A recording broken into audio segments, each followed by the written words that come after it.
Oke, teman-teman semuanya, selamat bertemu kembali di Budaya Komputer. Kali ini materi kita adalah dasar pemrograman. Dasar pemrograman dengan menggunakan bahasa C++. Nah, topiknya adalah tipe data. Langsung saja kita mulai ya teman-teman. Kita menuju ke editor. Saya menggunakan CodeBlock. Teman-teman boleh menggunakan editor apa saja yang bisa digunakan. Nah, kenapa menggunakan CodeBlock teman-teman? Karena di dalam CodeBlock ketika kita install itu compiler daripada C++ itu sudah disertakan secara otomatis yaitu MinDB gitu ya. Oke, langsung saja kita mulai teman-teman. Membuatnya gimana? Teman-teman sebaiknya langsung simpan dulu. Jadi ketika kita buat simpan langsung di sini misalnya latihan 01.cpp gitu ya teman-teman ya.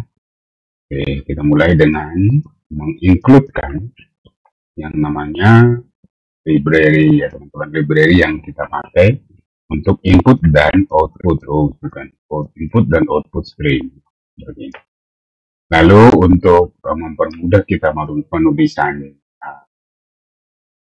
fungsi cout dan cin-nya teman-teman, kita menggunakan using namespace std-nya ya, std standar ini. Terus kita mulai program utamanya adalah main teman-teman. Program utamanya main, dan karena dia ada tipe data di situ, maka kita berikan return. Oke, kita mulai dengan tipe data integer teman-teman. Integer.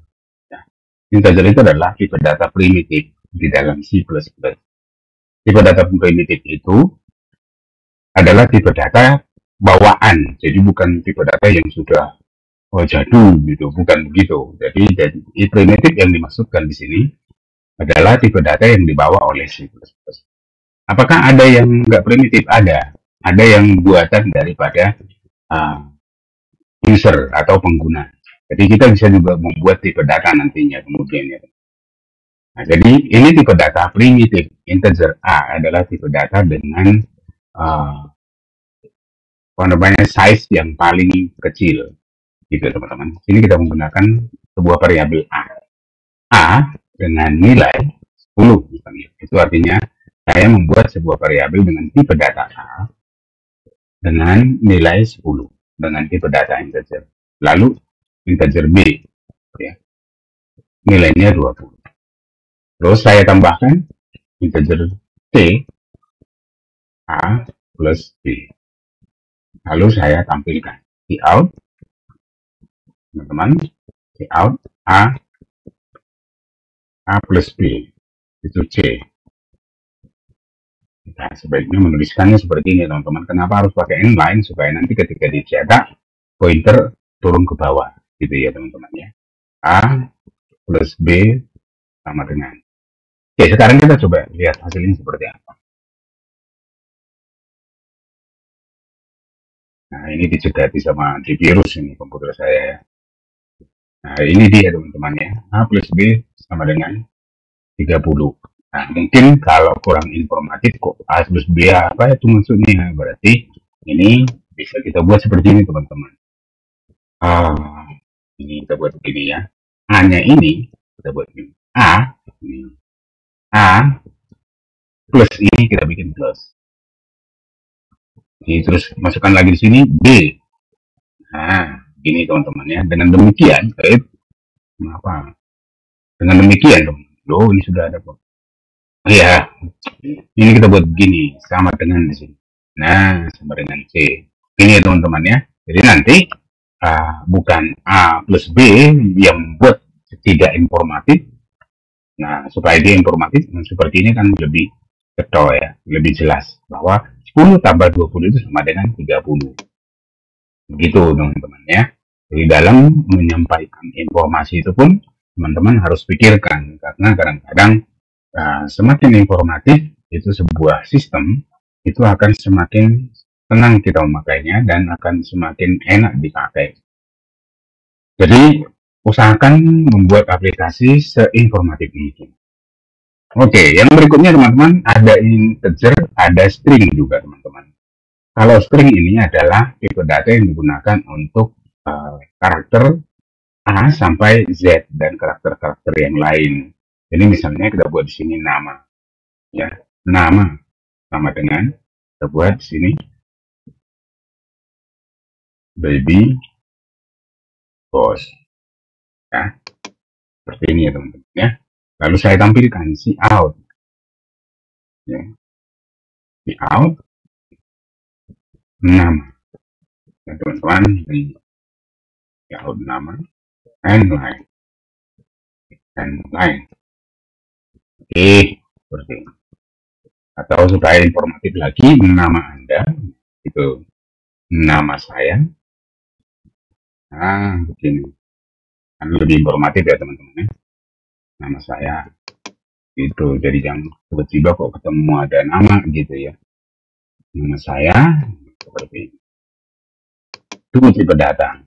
Terus ada tipe data string, ada tipe data char juga teman-teman ya. Ini yang char ya sama dengan, ini harus menggunakan petik satu teman-teman, sama dengan yes ya, itu ya. Lalu kalau kita ketikkan si out, kita tampilkan si out teman-teman, lihat dari OS, dari output string ini teman-teman, output string ya, OS string, O string, kita bikin ya, ini apa, kita lihat iya S saya, karena kenapa kok S tok pak, karena apa, yang diambil cuma satu aja sih di sini. Biasanya kalau kita bikin Y di sini, coba kita lihat hasilnya apa. Oke, ini diambil satu tok karakternya, karena itu asalnya satu karakter Y kan teman-teman. Nah, jadi kalau kita masukkan yes ya berarti diambil di belakang. Begitu. Nah, selain daripada ini, ada boolean juga teman-teman. Nah, sekarang kalau misalnya boolean itu, kalau saya buat seperti ini teman-teman. Oke, ini ya. Integer B sama dengan A dibagi B. Gitu ya. Kalau A dibagi B, ini berapa tadi? 20 dibagi, kalau 20 dibagi A, ini kita buat seperti ini. 10, B-nya kita bikin 3. Kita ganti ya. Nah, kalau A dibagi B, hasilnya berapa teman-teman? Ini, kalau A dibagi B, A bagi B. Nah, lagi-lagi supaya informatif, kita membuat seperti ini. Hasil bagi, seperti ini. Hasil bagi A, terus ini tandanya A, ini, lalu kita buat. Nah, ini, terus ini lagi sama dengan atau adalah, ya, adalah, ini adalah D. Nah, seperti ini. Dan lain lagi. Lainnya teman-teman. Nah, seperti ini. Kita lihat hasilnya. Apakah hasilnya benar? Nah, kita lihat hasilnya berapa? Hasilnya 3. Jadi 10 dibagi 3 itu sama dengan 3, teman-teman. Ini ngaco. Ini kalau misalnya ini bagi uang hanya Rp1.000 dibagi 3, mungkin yang 100 dikasihkan temannya ya apa-apa, terus yang lain dikasih 300. Lah kalau ini misalnya uangnya 10M mau dibagi 3 gitu, ya nggak mau, kasus jadinya nanti gitu ya teman-teman ya. Jadi hal persoalan ini adalah persoalan yang krusial teman-teman, harus diperhatikan dengan baik. Maka untuk itu di dalam bahasa pemrograman itu ada yang namanya tipe data. Tipe data itulah yang mengakalinya atau mengatasinya. Nah, untuk itu di sini teman-teman kita ganti ini. Jangan pakai integer, tapi pakainya apa? Float. Nih. Nah, apakah kalau dikasih float seperti ini sudah akan berubah teman-teman? Tidak juga akan berubah. Karena apa? Karena antara kiri dan kanan kan harus sama teman-teman. Konsepnya kan seperti itu. Ini float. Nah, ini masih integer. Maka ini harus dijadikan jadi float juga. Caranya gimana? Kita casting dia. Kita casting, kita buat seperti ini. Nah, ini namanya di casting. Sekarang hasilnya sudah benar. Akhirnya pembagian uang yang 10M tadi sudah benar nih. Nah, hasil pembagiannya jadi benar ya teman-teman. Kalau pembagian yang tadi tanpa di casting teman-teman, tentu akan buat masalah. Sekarang pembagiannya sudah rata ya. Kalau pembagiannya itu hal yang sederhana, bagi mangga begitu ya, atau bagi hal-hal yang tidak perlu membuat persoalan, ya mungkin ada orang yang ikhlas, mangga dikasih yang ada 10 mangga dibagi 3, yang satu dapat 4 mangga, nggak masalah. Tapi kalau uang yang dibagi 10 M, mau dibagi 3, ya yang satu dapat 4 M, terus yang sisa yang lain dapat yang 3 M saja, kan ya jadi masalah. Gitu. Maka tipe data itu adalah bagian yang penting di dalam pemrograman. Oke, yang berikutnya teman-teman, ada tipe data float, ada char, terus ada juga tipe data yang ini boolean. Ya betul, betul. Ya, sama dengan true.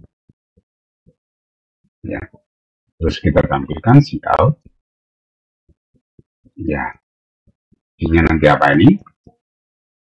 Biasanya isinya 1 and 0, 1 dan 0 biasanya. Ya. Oke, seperti ini kita jelaskan. Bol, iya, oh iya, iya, atau ya itu kan sudah ada. Nah, teman-teman perhatikan, kalau ada deklarasi yang sama seperti ini, biasanya C++ akan bengok, ya, akan protes dengan cara menyebutkan apa? Kita lihat di view log. View log dia menyebutnya apa ini? Dia ngomong apa? Error conflicting declaration bool, ya, ya. Error conflicting, jadi terjadi tabrakan teman-teman ketika deklarasi boolean ya. Nah ini sudah ada, jangan ya dong, yes, yes no, yes no, ya begitu. Oke, kita lihat hasilnya. Iya, hasilnya sudah muncul teman-teman, itu hasilnya adalah 1. Nah kalau false hasilnya apa? False. False, hasilnya berarti 0. Oke, ini dia. Jadi teman-teman, kalau mendeteksinya nggak perlu kita bikin apakah yes sama dengan true, nggak usah. Kalau memang dia bernilai boolean, teman-teman, kalau kita mendeteksi bisa juga dibuat begini. If yes, nah wis aja. Kalau benar, itu.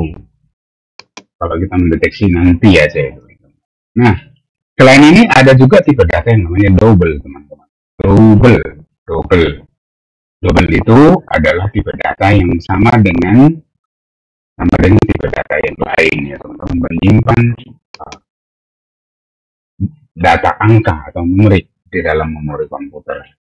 Hanya bedanya kalau ini pecahan ya teman-teman. Double misalnya saldonya kita bikin sini 12 345 0 berapa ini? Ini berarti 1 2 3 4 5 6 7 8 9 10. Nah, hasilnya seperti apa ini kalau dibuat segini? Kita lihat teman-teman. Cout ini saldo. Oke, begini aja dulu ya teman-teman. Nah, kita jalankan sekarang. Ini hasilnya adalah eksponensial ya teman-teman. 1,2345 ini plus 10, artinya ini eksponensial plus 10, berarti ada 10 angka di belakang koma, jadi tambah 0, jadi 1 2 3 4 5 ini plus 0, berarti udah di sini sudah 4, berarti ada 6 lagi di sini angka 0 ini. Nah ini dia teman-teman, ini angka 0-nya. Jadi kalau dihitung ini sebenarnya 12 miliar 345 juta. Gitu ya teman-teman ya. Nah, selain daripada itu teman-teman, ada juga yang namanya tipe data konstanta teman-teman. Konstanta itu adalah variabel yang nilainya tidak bisa diubah. Biasanya diawali dengan const seperti ini. konstanta tipe datanya apa? Misalnya float, teman-teman. Float, apa itu biasanya? Pi ya teman-teman. Pi kok gitu? Pi-nya deh. 3,14. Itu artinya bahwa pi ini tidak bisa diubah lagi ya teman-teman. Jadi kalau misalnya teman-teman sudah begini sih out, lalu nih saya berikan nilai pi, pi, dengan pi ya teman-teman. Nilai pi, ya.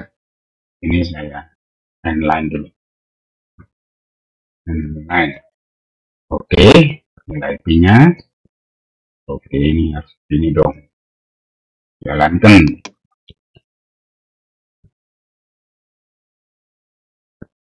Nah, ini ya teman-teman nilai pi. Nah, sekarang mau buktikan gimana sih? Begini, kita buktikan dulu. Apakah pi-nya bisa diubah? Saya buat gini. Pi sama dengan 10. Pentopora. Nah, dan itu teman-teman. Karena apa? Nah, kita lihat bengokannya apa? Bengokan. Lognya apa teman-teman? Dia error assignment of read-only variable. Salah memberi nilai kepada variabel yang hanya bisa dibaca. Pro konco. Gitu ya teman-teman ya. Nah, saya kira ini sudah ada gambaran untuk teman-teman memahami tipe data di dalam C++. Gitu ya teman-teman ya. Saya kira cukuplah ini ya teman-teman. Saya kira ini cukup untuk pertemuan kita di awal ini dulu. Teman-teman untuk latihannya boleh teman-teman masukkan di sini nanti nama atau boleh dikatakan NPP teman-teman namanya, lalu diisikan ya teman-teman, lalu usianya, lalu gaji pokoknya di Aurai ya, yang sudah punya gaji di Aurai dapat bikin 1M bisa 5M sembarang. Tapi saya berharap di dalam tugas latihan itu ada tipe data ini semua ya, gitu ya teman-teman ya. Oke, selamat untuk Anda, selamat bekerja, selamat pokoknya selamat.